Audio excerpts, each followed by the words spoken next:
Doubtnut पर आप पाएं कोटा के बेस्ट और टॉप टीचर्स जैसे एनवी सर, जीबी सर, आकांक्षा मैम की फ्री वीडियो लेक्चर्स। आज ही डाउनलोड कीजिए डाउटनेट ऐप।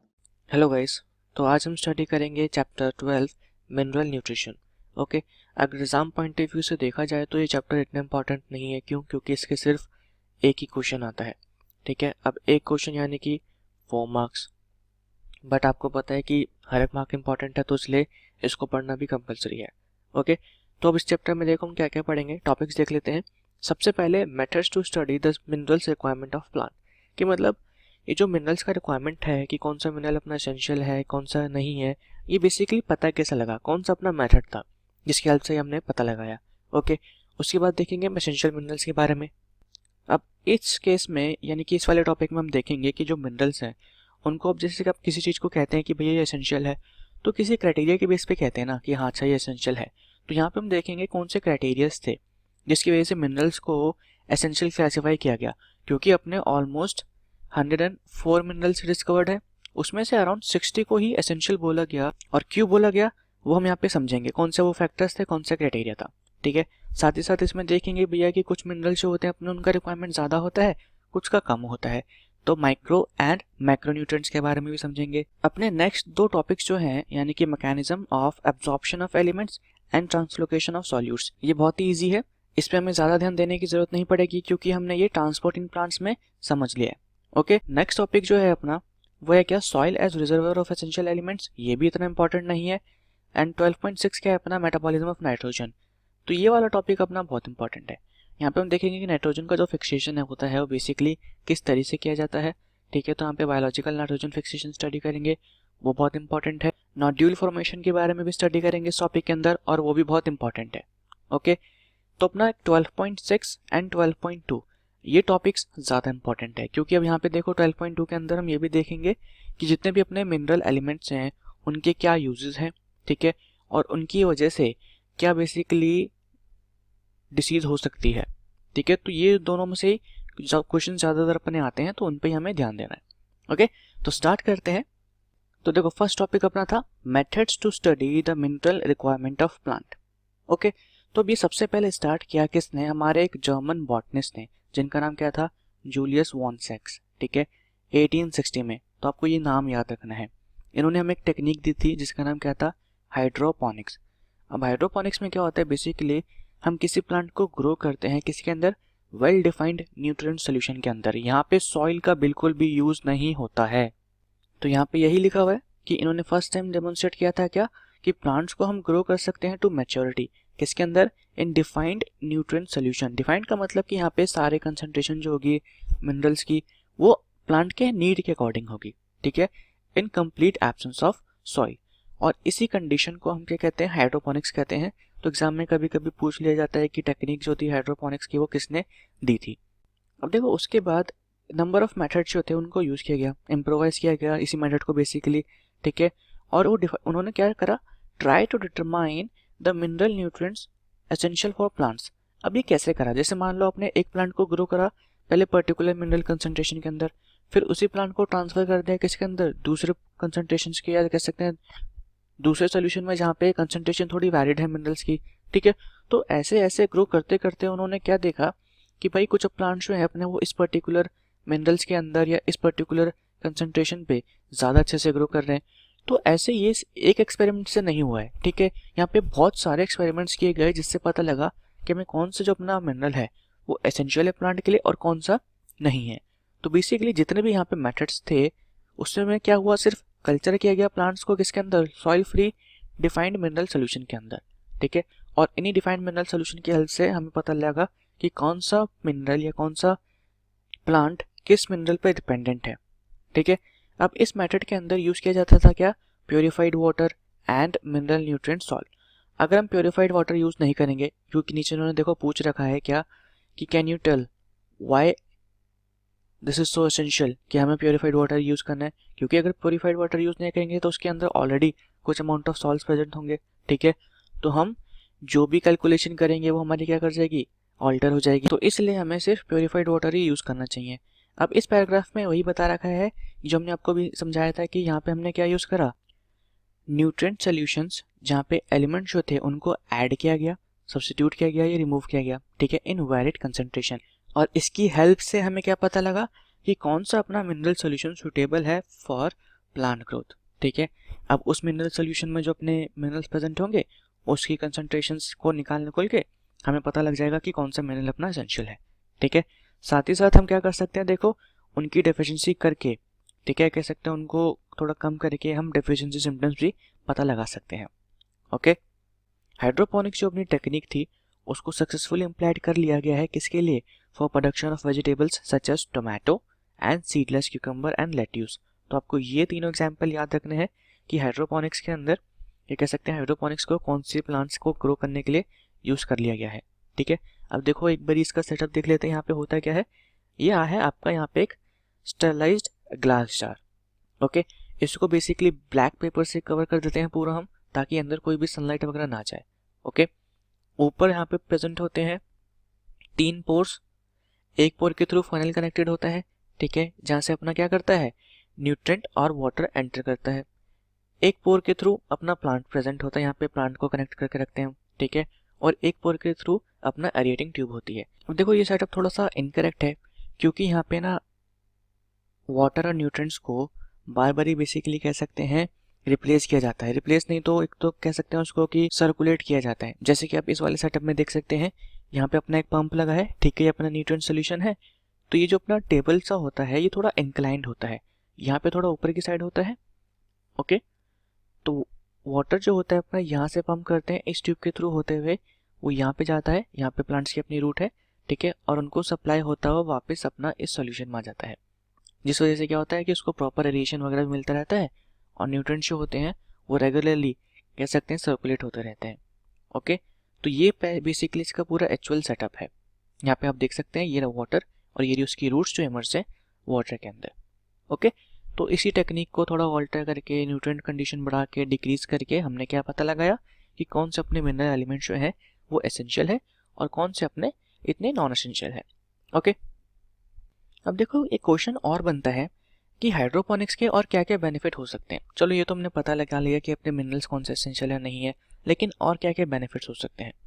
तो इसको यूज़ किया जा सकता है ऐसी जगह पे जहाँ पे सॉइल बोर्न पैथोजेंस बहुत ज़्यादा हो, ठीक है, या कह सकते हैं जब सॉइल बोर्न पैथोजेंस को एलिमिनेट करने के लिए यूज़ किया जा सकता है, क्योंकि इस कंडीशन के अंदर हमें सॉइल की ज़रूरत ही नहीं है, तो सॉइल बोर्न पैथोजेंस भी नहीं बनेंगे, ठीक है। वीड्स यानी कि इनकी ग्रोथ ये भी नहीं होगी, ये वाली प्रॉब्लम को भी हम एलिमिनेट कर सकते हैं, क्योंकि वीड्स को ग्रो करने के लिए भी क्या चाहिए, सॉइल चाहिए। और ऐसे हाइड्रोपोनिक्स में वो ग्रो करेंगे नहीं, क्योंकि हाइड्रोपोनिक्स में हो सकता है कि ये पर्टिकुलर मिनरल जो कंसंट्रेशन यहाँ पे है वो इनकी ग्रोथ के लिए नेसेसरी वो सफिशिएंट नहीं है, ठीक है, तो वीड्स का एलिमिनेशन हो जाएगा। साथ ही साथ ऐसी जगह जहाँ पे सॉइल जो है अपनी वो कैसी है, इनफर्टाइल है, ठीक है, या बहुत ज़्यादा थिन है, वहाँ पे भी वहाँ के जो प्लांट्स है बेसिकली वहाँ पे ये टेक्निक जो है उसको यूज़ करके हम प्लांट्स को ग्रो कर सकते हैं, ठीक है। तो ऐसा ही नहीं है कि सिर्फ इसको हम मिनरल्स की कंसंट्रेशन जानने के लिए यूज़ कर सकते हैं, और भी बहुत सारे फैक्टर्स हैं, या कह सकते हो और भी बहुत सारी जगह जो है उसको यूज़ किया जा सकता है। ओके, अब आते हैं अपने नेक्स्ट टॉपिक पे, जहाँ पे हम देखेंगे अपने एसेंशियल मिनरल कौन कौन से होते हैं। फिर जैसे कि मैंने आपको बताया था कि अब एसेंशियल मिनरल इनको बोल रहे हैं तो कोई क्राइटेरिया होगा इनकी एसेंशियलिटी का, तो उसके बारे में हम यहाँ पे स्टडी करेंगे, ठीक है। तो देखो बाय फार अपने कितने मिनरल्स हैं टोटल, 105 मिनरल्स डिस्कवर्ड है, जिसमें से मोर देन 60 कैसे हैं, एसेंशियल है, ठीक है। तो ये हमने आपको पहले बता दिया था। अब आगे क्या कह रहे हैं कि कुछ प्लांट स्पीशीज जो होती हैं वो एक्यूमुलेट करती हैं क्या, इवन सेलेनियम, ठीक है, गोल्ड हो गया। कुछ ऐसे प्लांट जो ग्लो करते हैं कहाँ पे, नियर रेडियो एक्टिव साइट्स, उसके अंदर आपको देखने को मिलेगा क्या, स्ट्रोंशियम। तो बात आती है कि भैया ये जो मिनरल्स अपने एक्यूमुलेट कर रहे हैं ये इनके लिए नेसेसरी है भी, ये बस ऐसे एक्यूमुलेट कर रहे हैं, ठीक है। तो इसको कैसे पता लगाया जाएगा, इस क्राइटेरिया फॉर एसेंशियलिटी से, ठीक है। ये बीच में जो पैराग्राफ दे रखा है, मतलब ये जो पोर्शन है इतना इंपॉर्टेंट नहीं है, उसको पढ़ने की जरूरत भी नहीं है। ओके, तो हमारे 2 साइंटिस्ट थे जिनका नाम क्या था, एक था अपने आर्नॉन एंड दूसरे थे अपने स्टाउट। तो ये नाम आपको याद रखना है। इन्होंने 1939 के अंदर हमें दिया था क्या, criteria for essentiality of minerals. पहला क्राइटेरिया अपना क्या था कि element must be absolutely necessary किसके लिए, for supporting normal growth and reproduction, यानी कि अगर अपना एलिमेंट नहीं हुआ तो प्लांट की ग्रोथ नॉर्मली नहीं होगी, ठीक है, और रिप्रोडक्शन नहीं होगा। सिंपल सा इन्होंने यहाँ पे क्या क्या दिया है, in absence of element plant do not complete their life cycle और सेट सीड्स। जाहिर सी बात है कि जब रिप्रोडक्शन नहीं होगा, ठीक है, तो अल्टीमेटली सीड्स भी नहीं बनेंगी। तो बहुत ही सिंपल सा क्राइटेरिया है। ओके, आपको क्या याद रखना है कि ऐसे एलिमेंट जिसके ऊपर प्लांट की नॉर्मल ग्रोथ और रिप्रोडक्शन डिपेंड करती है वो क्या है, अपना एक एसेंशियल एलिमेंट है, ठीक है, एसेंशियल मिनरल है। दूसरा रिक्वायरमेंट जो है मस्ट बी स्पेसिफिक। स्पेसिफिक से क्या मतलब है कि जैसे मान लो अगर आप किसी प्लांट को, जैसे इसी प्लांट को मान लेते हैं, अगर ये कार्बन हो गया, ठीक है, या पोटेशियम, कार्बन भी छोड़ो, कार्बन बहुत ही कॉमन है, पोटेशियम की प्रेजेंस में ग्रो कर रहा है, ठीक है, तो अब ये नहीं कि आपने इसको पोटेशियम की जगह भाई कह सकते हैं फॉस्फोरस सप्लाई कर दिया तो भी ये ग्रो ही करेगा ना। रिक्वायरमेंट जो है वो स्पेसिफिक होनी चाहिए और रिप्लेसेबल तो बिल्कुल नहीं होनी चाहिए। अगर इस पोटेशियम की हेल्प से ग्रो कर रहा है तो पोटेशियम से ही ग्रो करेगा, अगर इसको पोटेशियम नहीं मिला तो उसकी ग्रोथ नहीं होगी, ठीक है। तो कहीं ना कहीं ऊपर वाले पॉइंट से लिंक्ड है। तो यहाँ पे ये बोला है requirement of element must be specific and not replaceable by another element, ठीक है। यानी कि अगर किसी एलिमेंट की डेफिशिएंसी होती है तो उसको किसी दूसरे एलिमेंट को सप्लाई करके नहीं फुलफिल किया जा सकता, सिंपल सी बात है, ठीक है।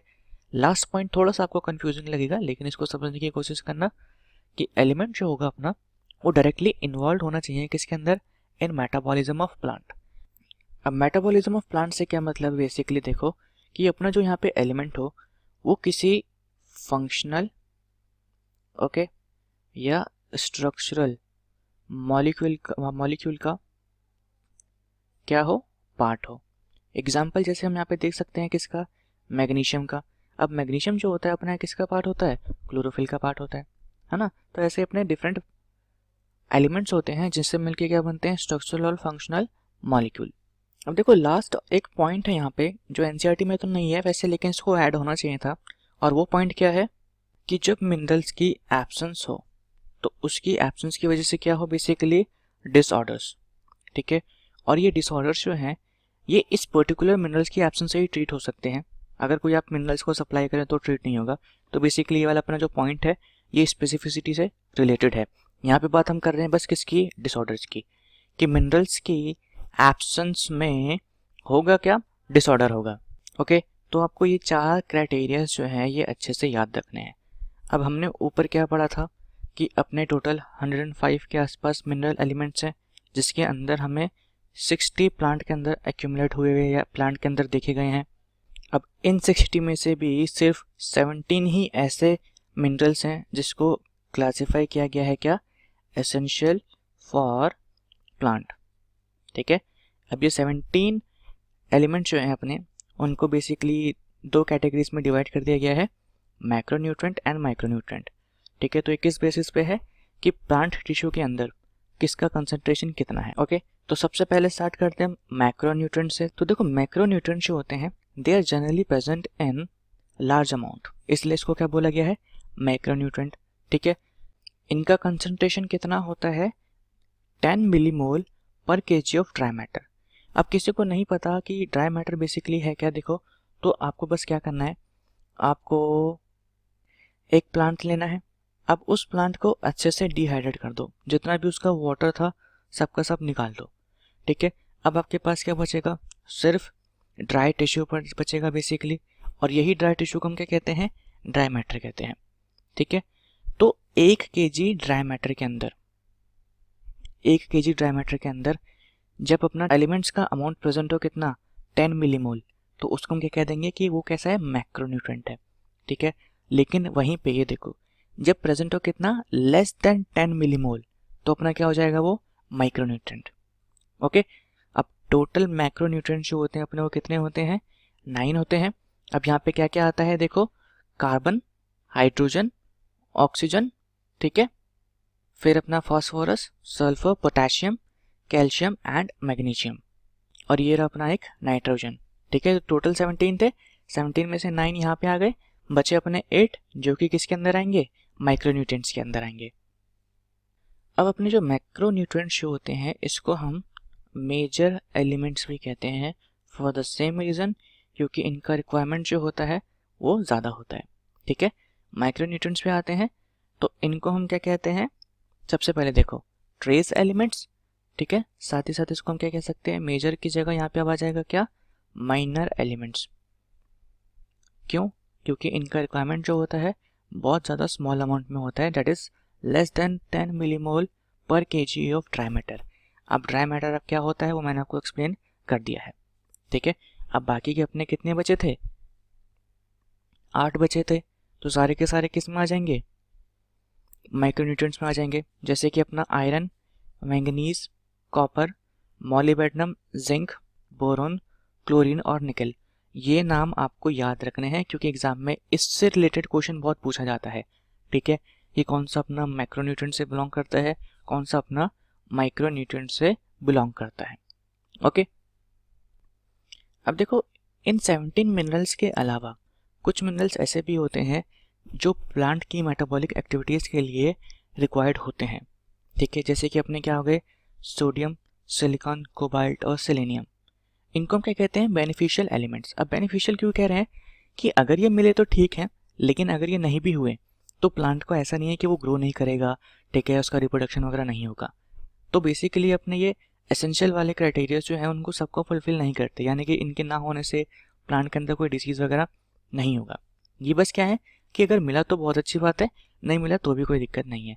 तो आपको यहाँ पे इन 4 बेनिफिशियल एलिमेंट्स का नाम भी याद रखना है, सोडियम, सिलिकॉन, कोबाल्ट और सेलेनियम। अब आगे बढ़ने से पहले हम क्या करते हैं, मैक्रोन्यूट्रिएंट और माइक्रोन्यूट्रिएंट के बीच में डिफरेंस देख लेते हैं, क्योंकि एग्जाम में ना स्टेटमेंट वाइज कभी कभी क्वेश्चन आ जाते हैं कि भाई मैक्रोन्यूट्रिएंट और माइक्रोन्यूट्रिएंट की डेफिनेशन जो नीचे दे रखी है कौन सी करेक्ट है कौन सी इनकरेक्ट है। ओके, तो यहाँ पे आता है अपना मैक्रोन्यूट्रिएंट और यहाँ पे आता है अपना माइक्रोन्यूट्रिएंट। सबसे फर्स्ट पॉइंट यहाँ पे आएगा कि अपने जो मैक्रो एलिमेंट्स होते हैं दे आर इजीली डिटेक्टेबल। अब इसका कोई लॉजिक देने की ज़रूरत तो है नहीं, क्योंकि ये लार्ज अमाउंट में प्रेजेंट होते हैं इसलिए इजीली डिटेक्टेबल होते हैं। ठीक है, प्रेजेंट एन लार्ज अमाउंट। अब इनका हमने कंसंट्रेशन ऊपर मेंशन कर दिया था, एनसीईआरटी में दे रखा है, तो वहाँ से लिख सकते हैं। ठीक है, ये जो होते हैं अपने इजीली डिटेक्टेबल नहीं होते। और क्यों नहीं होते, जाहिर सी बात है क्योंकि लेस अमाउंट में ये प्रेजेंट होते हैं। कंसंट्रेशन भी इसका हम यहाँ पे लिख ही देते हैं, ये होते हैं अपने कितने, मोर देन 10 मिलीमोल।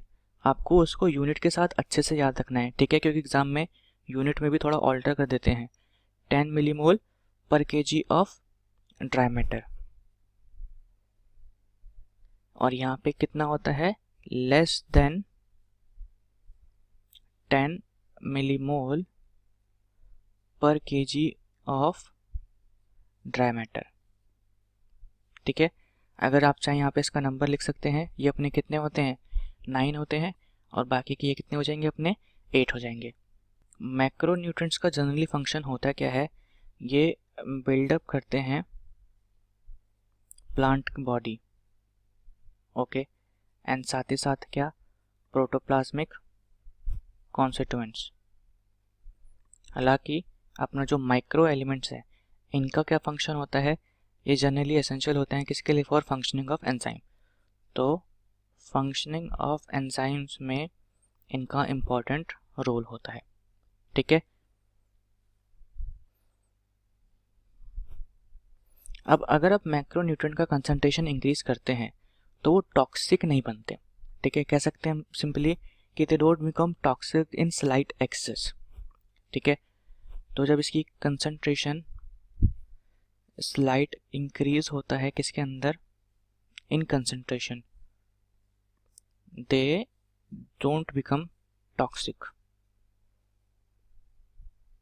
लेकिन माइक्रो के साथ क्या है कि माइक्रो का तो भाई रिक्वायरमेंट ही लेस देन कितना है, 10 मिलीमोल।